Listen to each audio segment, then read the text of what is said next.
Welcome to Universalis, a game where you can roleplay, fight, and act out historical and alternate events against other players. Universalis is a very complex game, and so it'll take me a couple minutes to give the full rundown, so stick around to watch the very end. I promise this video is really good. Before we start, I would like to mention that only 2% of you subscribe to watch my content, so if you haven't subscribed, please do it. Let's jump right into the video.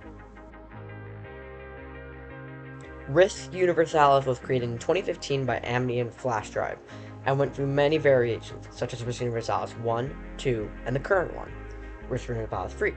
Shortly after its creation, many rules were established that we'll talk about in a minute.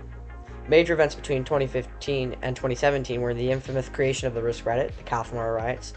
Between 2018 and 2022, the Zhukov-Peredekin War occurred. Zenov was made director in 2020, you may know him, probably, and the True Journal invasion occurred. Flash Drive, also who had previously resigned, returned back to Risk. The creation of the Senior Moderator, Junior Administrator, Counselor, and Public Assistant ranks, as well as an infamous newbie of the Risk on October 14th, 2022. And the rise of Risk-related content creators evidently shown in the Risk content channel. Risk has a long and more in-depth history than this, so if you want a better understanding, I would go read the wiki for hours on end if you want to, but that's entirely your choice. I mean, you could, but maybe you get bored, but you could. Roles in Risk play an instrumental role in how the game works.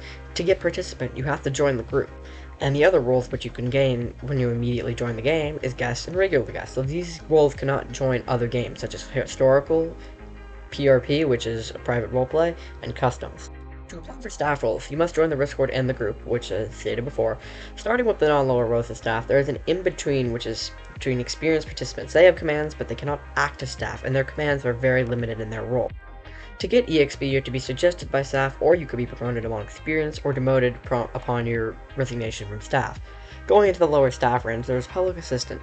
They are given a limited selection of commands, as enough is well in their name, to moderate public. A trial moderator lasts about 1 to 2 months, and normally cannot get extended further than that. They are basically moderators in only but a name, and they can do many things that moderators can. But they have to wait and get approved. If they do not get approved, they will be demoted to their previous rank. If they get approved, then they will become a moderator. As moderators, you are to fulfill your duties, which are to observe upon trial moderators on some occasions, as well as being active on most games, as well as doing voting logs, game reports, and other such. To get promoted to senior moderator, you must be promoted by a director in Risk, and if not, then it might be a higher council role.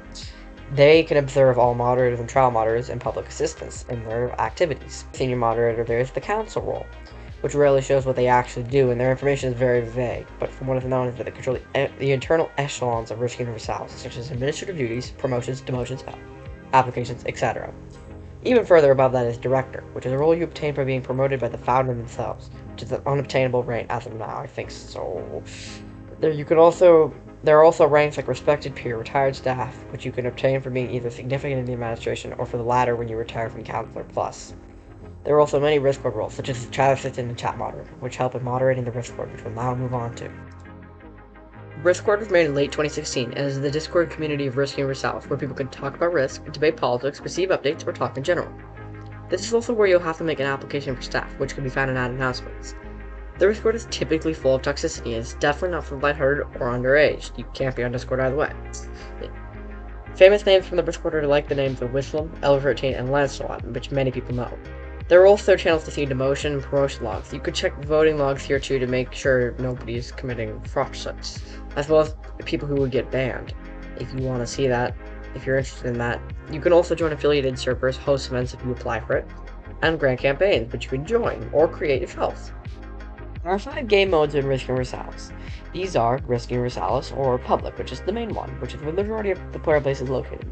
It's highly regarded as a place for incompetent role players and extremely toxic people, which I find to be, well, okay-ish as an explanation.